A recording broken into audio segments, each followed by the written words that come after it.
નમસ્કાર વિદ્યાર્થી મિત્રો, ધોરણ 7 વિષય સામાજિક વિજ્ઞાન એમાં પાઠ 11 વાતાવરણની સજીવો પર અસર. તો આ વાતાવરણનું નિર્માણ કેવી રીતે થયું? આપણો પહેલો પોઈન્ટ છે વાતાવરણનું નિર્માણ. વાતાવરણનું નિર્માણ થયું કેવી રીતે?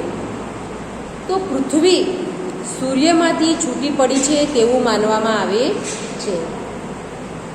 જ્યારે આ પૃથ્વીનો ઉદ્ભવ થયો ત્યારે પૃથ્વી એક અગનગોળા સ્વરૂપે હતી. અગનગોળાના રૂપમાં હતી. અગનગોળો એટલે એકદમ ગરમ લાય જેવો ગોળો, ધગધગતા વાયુનો ગોળો. આ ગરમ ગોળો ધીમે ધીમે ઠંડો પડવા લાગ્યો. શું થયું? તો અગનગોળો ધીમે ધીમે ઠંડો પડવા લાગ્યો. એવું મનાય છે કે પૃથ્વી ક્યારે સૂર્યમાંથી છૂટી પડી? તો 4.5 અબજ વર્ષ પહેલાં, 4,500 વર્ષ પહેલાં સૂર્યમાંથી પૃથ્વી છૂટી પડી. ત્યારે ગરમ ધગધગતા વાયુના ગોળા સ્વરૂપે હતી, અગનગોળા સ્વરૂપે હતી.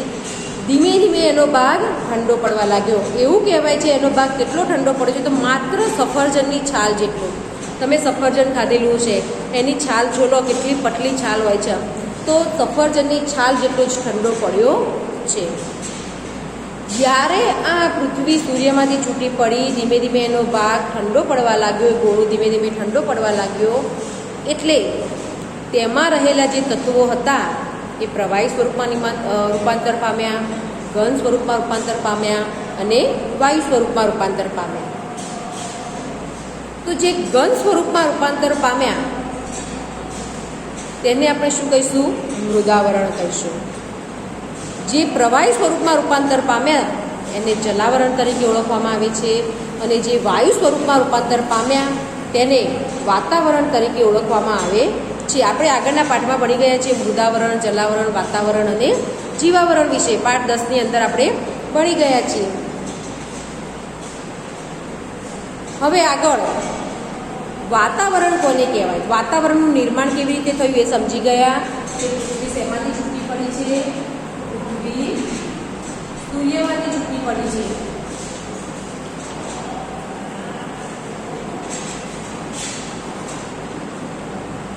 તે કેવા સ્વરૂપે હતી જ્યારે સૂર્યમાંથી છૂટી પડી? એટલે અગનગોળા.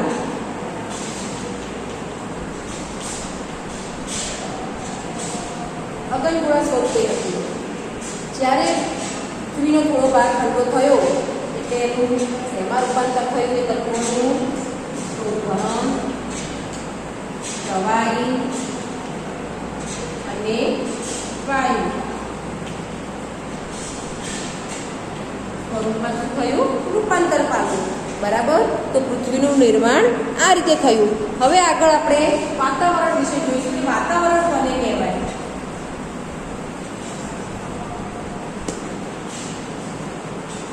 તો વાતાવરણ એટલે શું? એક વાક્યની અંદર પ્રશ્ન આવે તો પૃથ્વીની ચારે બાજુ વીંટળાઈને આવેલા હવાના આવરણને વાતાવરણ કહે છે. એક વાક્યની અંદર જવાબ આવે તો વાતાવરણ કોને કહેવાય? તો પૃથ્વીની ચારે બાજુ વીંટળાઈને આવેલા હવાના આવરણને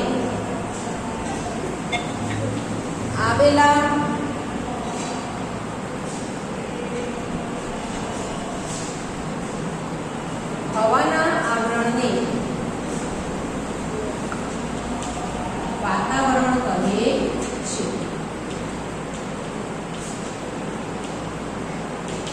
બરાબર. પૃથ્વી સપાટીથી આ વાતાવરણ ક્યાં સુધી વિસ્તરેલું છે? તો પૃથ્વી સપાટીથી સેંકડો કિલોમીટર દૂર ઊંચાઈએ, પૃથ્વી સપાટીથી સેંકડો કિલોમીટરની ઊંચાઈએ વાતાવરણ વિસ્તરેલું છે. ત્યાં સુધી વિસ્તરેલું છે. સેંકડો કિલોમીટરની ઊંચાઈ સુધી વાતાવરણ વિસ્તરેલું છે. એની ઉપરની જે સીમા છે એ કેટલી ઊંચાઈએ આવેલી છે એવું સ્પષ્ટ કહેવું મુશ્કેલ છે. તમે એની કહી ના શકો કે ભાઈ આટલે સુધી વાતાવરણ છે કે આટલે સુધી વાતાવરણ છે, એવી એની ઊંચાઈને આપણે સ્પષ્ટ કરી શકીએ નહીં. તેમ છતાં પૃથ્વીના ગુરુત્વાકર્ષણ બળની અસર અવકાશમાં જ્યાં સુધી રહેલી છે ત્યાં વાતાવરણ પૂરું થઈ જાય છે એવું માનવામાં આવે છે કે ભાઈ ક્યાં સુધી વાતાવરણ છે, તો જે ગુરુત્વાકર્ષણ બળની અસર છે જ્યાં સુધી રહે ત્યાં સુધી વાતાવરણ છે એવું માની શકાય. પૃથ્વી સપાટીથી 32 કિમીની ઊંચાઈ સુધીના પૃથ્વી સપાટીથી 32 કિમીની પૃથ્વી સપાટીથી 32 કિમીની ઊંચાઈ સુધીના વાતાવરણના પડમાં 99% જેટલી હવા સમાયેલી છે. જોવા આવે છે કે ભાઈ કેટલા ટકા હવા સમાયેલી છે વાતાવરણના પડમાં, તો પૃથ્વી સપાટીથી જે 32 કિમીની ઊંચાઈ છે, 32 કિલોમીટરની ઊંચાઈ સુધી વાતાવરણનું જે પડ છે, તો વાતાવરણના પડમાં 99% જેટલી હવા સમાયેલી છે. કેટલી? તો 99% જેટલી હવા સમાયેલી છે. કેટલી ઊંચાઈએ? તો પૃથ્વી સપાટીથી 32 કિમીની ઊંચાઈ સુધી. હવે પૃથ્વી સપાટીથી જેમ જેમ ઊંચે જઈએ તેમ તેમ હવા શું થતી જાય છે? પાતળી થતી જાય છે. યાદ રાખજો કે જેમ જેમ આપણે ઊંચાઈવાળા સ્થળે જઈએ તેમ તેમ હવા પાતળી થતી જાય છે. બરાબર? તો તમે આ વાતાવરણ વિશે સમજી ગયા કે વાતાવરણ કોને કહેવાય? તો પૃથ્વીની ચારે બાજુ વીંટળાઈને આવેલા હવાના આવરણને વાતાવરણ કહેવામાં આવે છે. વાતાવરણ ક્યાં સુધી વિસ્તરેલું છે? તો પૃથ્વી સપાટીથી સેંકડો કિલોમીટર દૂર સુધી વાતાવરણ વિસ્તરેલું છે. એવું એની સીમા કેટલી ઊંચાઈએ આવેલી છે તેવું આપણે સ્પષ્ટ જાણી શકતા નથી, એવું કહેવું મુશ્કેલ છે, પણ સમજી શકીએ કે ક્યાં સુધી હશે. તો ગુરુત્વાકર્ષણ બળની અસર અવકાશમાં જ્યાં સુધી છે ત્યાં સુધી વાતાવરણ હોય એવું માની શકાય છે. ત્યાં સુધી વાતાવરણ પૂરું થયેલું હોય તેવું માની શકાય છે.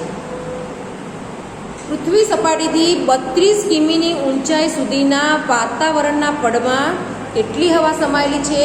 તો 99% હવા સમાયેલી છે. બરાબર? આગળ હવે આપણે જોઈશું અને પૃથ્વી સપાટીથી જેમ જેમ ઊંચે જઈએ તેમ તેમ હવા શું હોય છે? પાતળી થતી જાય છે. હવે આગળ નવો ટોપિક વાતાવરણના વાયુ વિશે જોઈશું કે કયા કયા વાયુઓ રહેલા છે.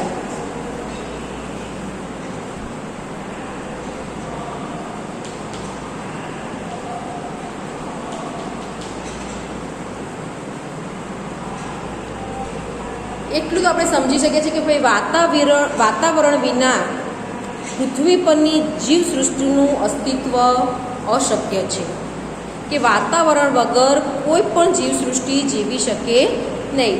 જીવસૃષ્ટિને જીવિત રહેવા માટે વાતાવરણ જરૂરી છે. વાતાવરણ એ શાનું બનેલું છે? કયા તત્વોનું બનેલું છે? Most IMP question. તો વાતાવરણ વાયુ, પ્રવાહી અને ઘન તત્વોનું બનેલું છે. વાતાવરણ કયા તત્વોનું બનેલું છે? તો વાયુ, ઘન, પ્રવાહી અને વાયુ તત્વોનું બનેલું છે. બરાબર? વાતાવરણ કયા તત્વોનું બનેલું છે? તો ઘન, પ્રવાહી અને વાયુ તત્વોનું બનેલું છે. તેમાં રહેલા ઓક્સિજન, નાઇટ્રોજન જે વાયુઓ છે એ જીવસૃષ્ટિ માટે અગત્યના છે. તો ભાઈ જીવસૃષ્ટિને જીવિત રાખવા માટે ઓક્સિજન અને નાઇટ્રોજન વાયુ ખૂબ અગત્યના છે. યાદ રાખજો. કયા વાયુ અગત્યના છે જીવસૃષ્ટિ માટે? તો ઓક્સિજન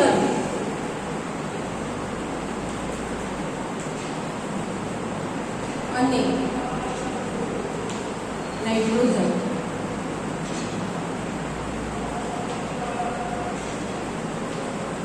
જીવસૃષ્ટિ માટે અગત્યના છે. જીવસૃષ્ટિ માટે અગત્યના વાયુઓ છે.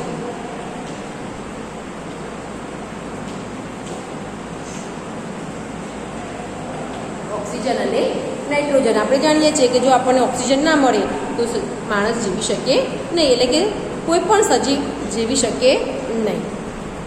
એ સિવાય વાતાવરણની અંદર શું રહેલું છે? તો ધુમ્મસ છે, ઝાકળ છે, વાદળા વગેરે વાતાવરણમાં રહેલા પાણીના સ્વરૂપો છે. આ બધું વાતાવરણમાં રહ્યું છે, પણ પાણીના સ્વરૂપો ધુમ્મસ છે, ઝાકળ છે, વાદળ છે, આ બધા જ વાતાવરણમાં રહેલા પાણીના સ્વરૂપો છે. પ્રવાહી તત્વોમાં મુખ્યત્વે શું આવે? તો બરફના કણો, જીવજંતુ વગેરે છે. જે પ્રવાહી તત્વો છે એમાં મુખ્યત્વે બરફના કણો અને જીવજંતુઓ. વાતાવરણ પૃથ્વીને દિવસે ગરમી અને રાત્રે અતિશય ઠંડીથી બચાવે છે. યાદ રાખજો. તો ભાઈ આપણી પૃથ્વીને વાતાવરણ દિવસે ગરમીથી બચાવે છે અને રાત્રે અતિશય ઠંડીથી બચાવે છે. વાતાવરણમાં રહેલા વાયુઓનું પ્રમાણ આપણને અહીંયા એક પુસ્તકમાં દર્શાવેલું છે કે ભાઈ નાઇટ્રોજન વાયુનું કેટલું પ્રમાણ છે, ઓક્સિજન વાયુનું વાતાવરણમાં કેટલા ટકા છે. તો જોઈએ ચલો કે ભાઈ નાઇટ્રોજન વાયુ જોઈએ. તો નાઇટ્રોજન વાયુ કેટલું છે? 78%. 78.03% છે. આપણે 78% કહી શકીએ, એટલા 78% પણ કહેવાય. પછી ઓક્સિજન વાયુ છે 21%. 20.99 છે એટલે ઓક્સિજન શું થઈ જાય? 21% અથવા 20.99 પણ તમે લખી શકો, પણ 21% જ કહેવાય છે. પછી ઓર્ગોન છે તો 0.94% છે.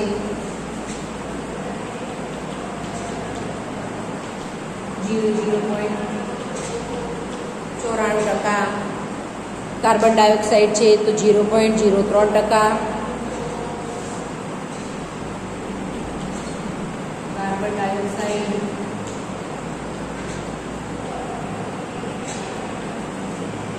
0.03%. બીજા અન્ય વાયુઓ છે જે 0.01%. હિલિયમ છે, ઝેનોન, રેનોન, બીજા કેટલાય વાયુઓ છે તો એ બધા વાતાવરણમાં 0.01% રહેલા છે. બરાબર. તમારે આ 3% વાળી યાદ રાખવાની: નાઇટ્રોજન, ઓક્સિજન અને કાર્બન ડાયોક્સાઇડ. આ 3માંથી ગમે તે તમારે આવી શકે છે કે ભાઈ નાઇટ્રોજન વાયુ કેટલા ટકા છે? તો 78% છે. ઓક્સિજન વાયુ કેટલા ટકા છે? તો 21%. જ્યારે કાર્બન ડાયોક્સાઇડ વાયુ છે તો 0.03% છે. બરાબર. હવે વાતાવરણમાં રહેલા વાયુઓનું પ્રમાણ આપણે બાજુના પુસ્તકમાંથી જોયું. હવે નાઇટ્રોજન જે છે એ કેટલા કિલોમીટર સુધી છે વાતાવરણની અંદર? તો નાઇટ્રોજન આશરે 113 કિલોમીટર સુધી છે. નાઇટ્રોજન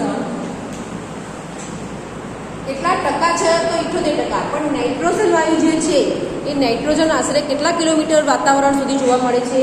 તો નાઇટ્રોજન છે આશરે 130 કિમી જેટલે છે. બરાબર. 130 કિલોમીટર સુધી જોવા મળે છે. જ્યારે ઓક્સિજન છે જે 110 કિલોમીટર સુધી.